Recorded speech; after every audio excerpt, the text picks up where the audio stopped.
Florida's Office of Insurance Regulation says damage has already topped $900 million. So here with us now to talk more about what's been going on is Florida Republican Congresswoman Cammack. Thank you so much for joining us. Thank you for having me. So how are your constituents doing? How's recovery efforts? How's it all going? They are the most resilient people that you will ever want to meet. I unfortunately believe that Florida has become so proficient and efficient with these storms because we see them quite often, particularly in my district, since this storm was a direct hit to my area and to the north of me.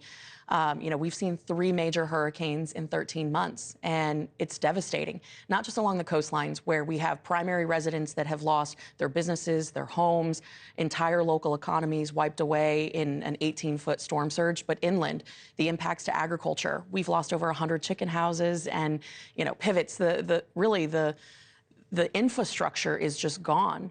But all that being said, we still are seeing the worst of the worst in Georgia and the Carolinas, particularly North Carolina. And while we're actively engaged in recovery, we have folks from our district that are trying to help in North Carolina as well. It's really devastating, but true to the American spirit, we all are resilient, gritty, and scrappy. Yeah. I want to hear what you think about the difference in how this has been handled by the media and also by the federal government in the different states. North Carolina is my home state, and people are starting to say that they're feeling forgotten. It's 9 days out. Hundreds are still unaccounted for. Yeah, and this is what we have said all along. There is no place for politics in disasters like this. There is no R, there is no D. We are all Americans. And as I said, unfortunately, Florida has become very efficient with these storms. We coordinate very well, the federal, state, local officials all working together along with nonprofits. I think the officials in North Carolina were caught a little off guard, and I've seen and heard reports where Good Samaritans, pilots who are using their own resources to do search and rescue, where FEMA, for example, has maybe fallen down on the job, maybe they're stretched a little too thin. They've been threatened to have their licenses taken. And so I actually had a conversation with the Undersecretary of the FAA yesterday, and they are going to work to make sure that no pilots, no Good Samaritans have adverse action taken against them.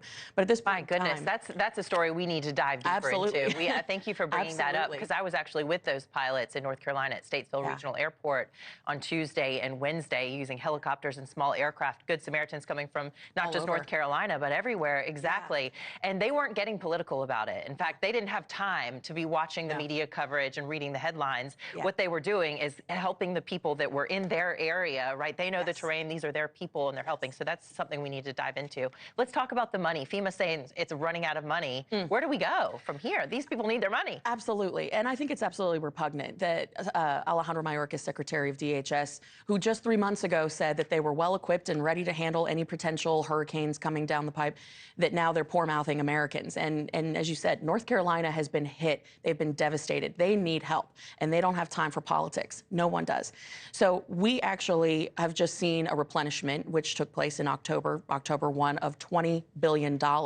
Now, back in June, House Republicans passed an appropriations bill that was $22.7 billion with reforms that would have allowed FEMA to get those resources into communities faster.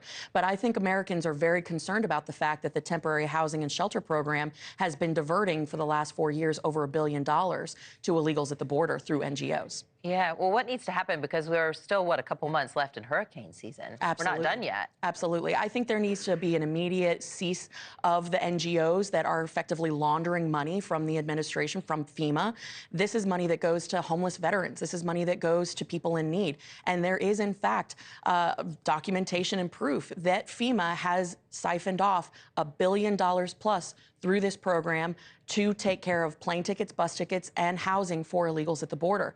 I think we need to put Americans first. Regardless of the politics, this is a priority. It has to happen now. And President Biden has the ability to make that happen today. I think there are a lot of lessons that are going to be learned from this storm. Absolutely. What can the other states learn from this storm? There are hard lessons that Florida seems to already have learned. Yes. Okay.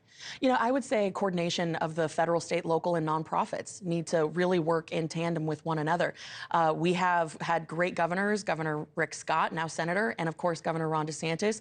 They have really exemplified what it means to be a leader with boots on the ground. And that means there's no egos in the room. It's just getting the aid to people who need it the most. Thanks for watching. Go to joinnn.com to find NewsNation on your television provider. And don't forget to click the red subscribe button below to get more of NewsNation's fact-driven, unbiased coverage.